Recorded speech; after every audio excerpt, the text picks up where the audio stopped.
Have you ever wondered what Earth was like, say, 3 billion years ago? Well, it's often left to speculation. After all, we don't have any time machines at hand in the present moment. But some scientists believe that there was no life here besides these bacteria. Fast forward those 3 billion years to today, and there are over 1.5 million animals and over 390,000 plant species known. But how did this happen?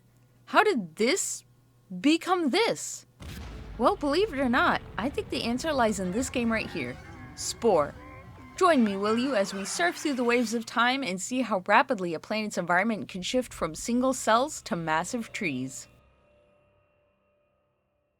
Spore was an integral part of my childhood. Released in 2008 for PC, I remember spending hours in front of my computer, perfecting my little guy. I cannot stress enough how fun this game was when it came out, and honestly still is today. Now, with how much technology is advanced, it's a little dated, but it's perfect for days when I'm feeling nostalgic.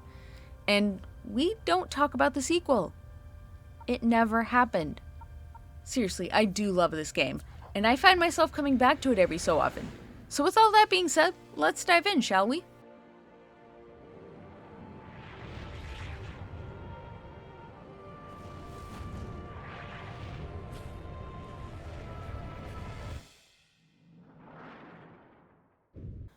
Our story begins with an asteroid.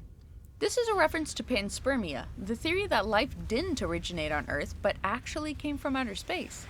Bacteria hitched a ride inside an asteroid and came crashing to Earth. They found it hospitable enough to spread and evolve.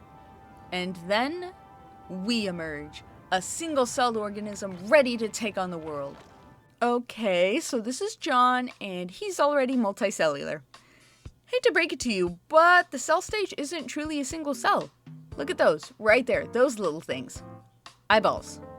This little guy has specialized organs which require different cell types.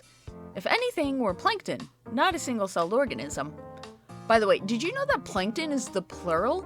Because of SpongeBob, I'm sure most of us just assumed that it was the singular too. But no, it's plankter, not plankton. Wild, huh? Alright, so what are plankton, and what does this have to do with botany? Well, I'm getting to it, have patience. So, breaking news, plankton literally just describes its mode of transportation. Anything that doesn't actively move against a current and just kind of drifts is a plankton. This is a plankton, and so is this, and so is this. Plankton are super cool. Some critters spend their whole lives as plankton, and these are called holoplankton, while others are only considered plankton in their larval stage. These are called meroplankton. Now, just for fun, and because I think it's cool, here's a fun little set of facts for you.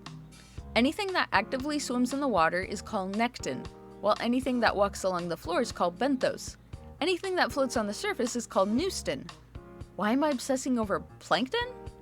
Because plankton are the building blocks for the entire ocean, and microplankton are responsible for pretty much all of the photosynthesis performed in the ocean. Only a small amount is done by actual plants. And it doesn't just stop at the ocean. 20% of all the world's oxygen comes from this little guy, Prochlorococcus. This is a planktonic cyanobacteria that makes more oxygen than every tropical rainforest combined. He's a very hard worker. His ancestors were responsible for creating oxygen in Earth's atmosphere in the first place. Another phytoplankton we should thank are diatoms. Despite being so small, anywhere from 2 to 2,000 micrometers, they produce 20 to 50% of the world's oxygen every year. While they only live around 6 days, they can double their numbers in 24 hours.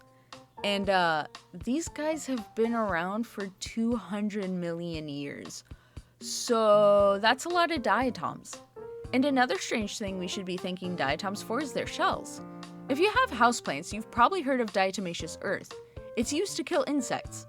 Well, that's just dead diatoms. Their cell walls contain silica and get so sharp when they're broken that they literally slice the insect up until they die. That's pretty hardcore from a single cell eukaryote. So, how did this all happen? Well, most people don't really believe the panspermia theory, but there's a lot of debate on what happened to cause life. What we do know is that cyanobacteria were formed about 3 billion years ago. These cyanobacteria evolved a way to photosynthesize with oxygen being a byproduct. They were so good at doing this, in fact, that they poisoned the entire planet and killed off most of the bacteria that was already around. Funny enough, the stuff that lived would eventually go on to become us.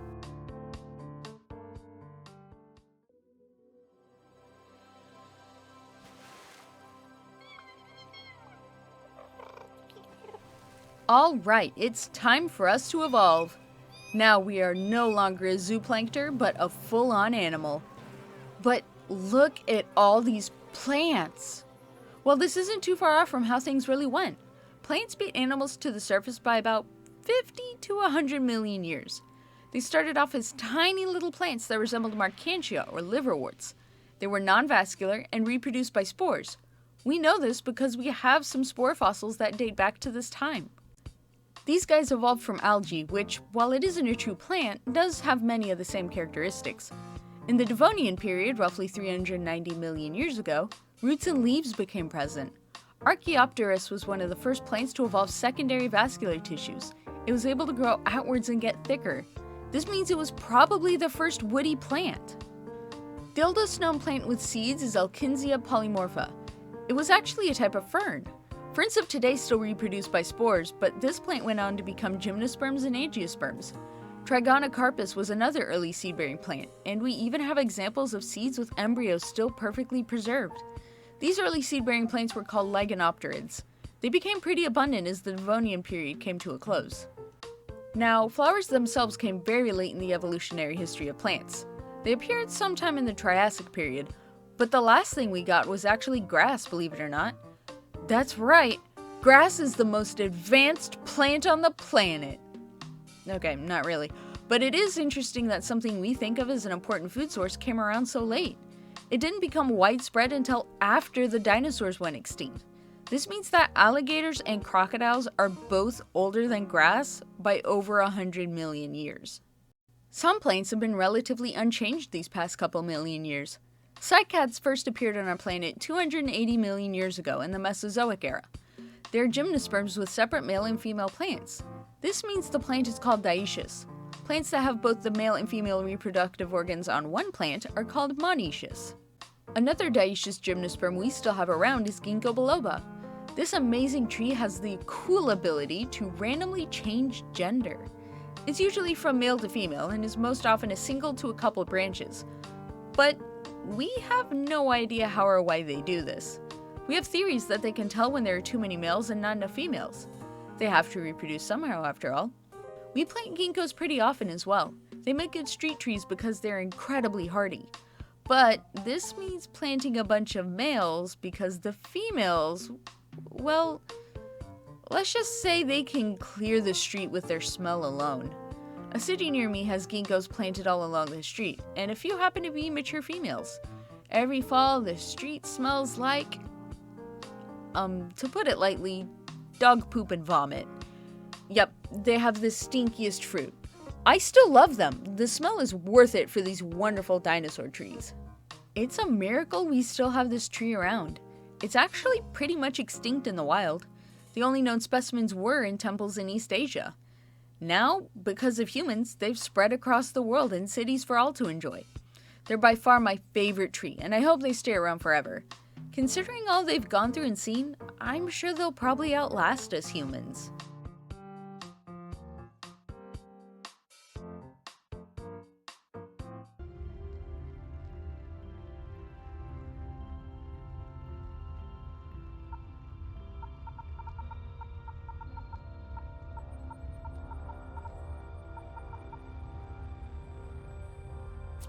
Next, we move on to the tribal stage. We see hunters and gatherers in our new civilization.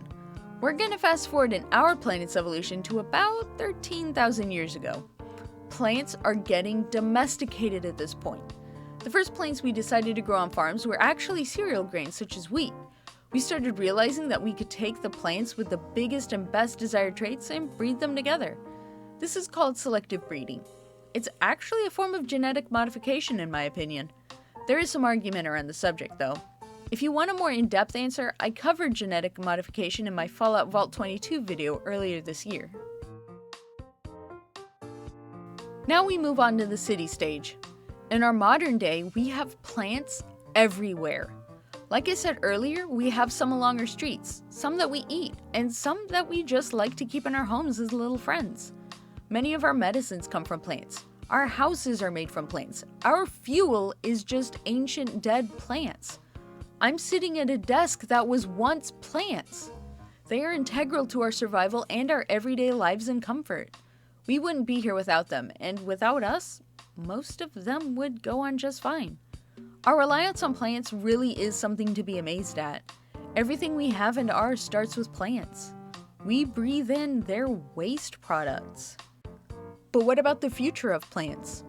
Well, we're genetically modifying plants every single day to be hardier, disease-resistant, pest-resistant, more nutritious, more flavorful, more attractive, and healthier for us. I go into detail about some of the cool stuff we're doing with plants in that Vault 22 video. You should check it out.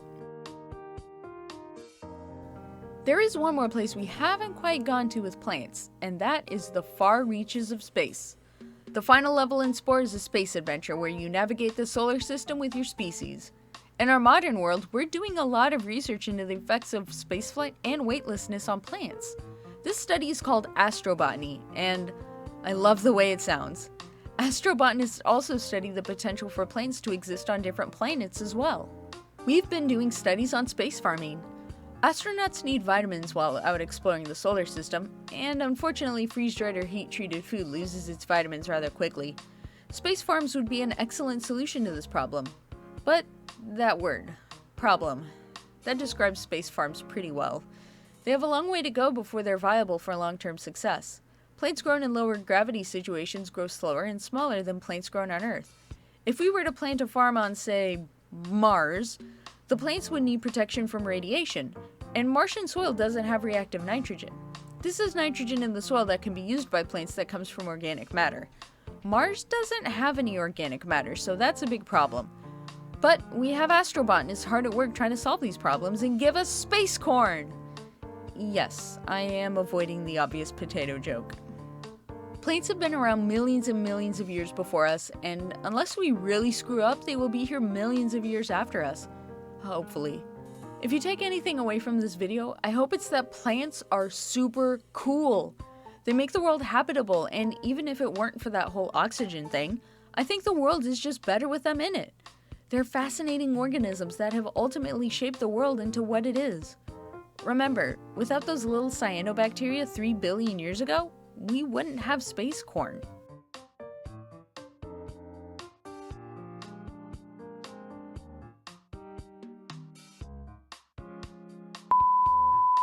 He's a very hard worker. His ancestors were responsible for creating the Earth. It's a bear. That's pretty hardcore from a No.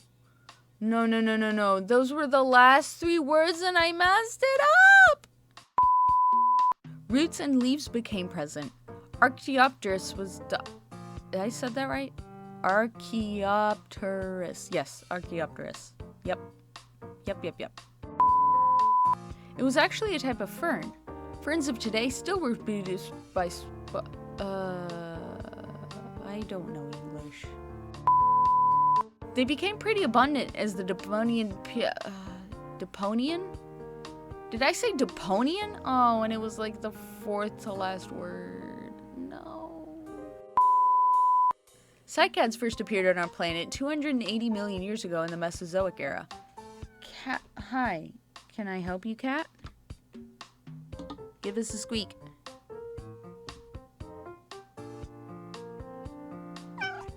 Good girl. That describes space parmesan. Yummy. Thanks for watching. If you enjoyed what you saw, please leave a like and subscribe. It helps me out a ton, and I get dopamine when I see the little numbers go up. Please, I need all the dopamine I can get. Also, be sure to leave a comment. Give me some video game or topic ideas.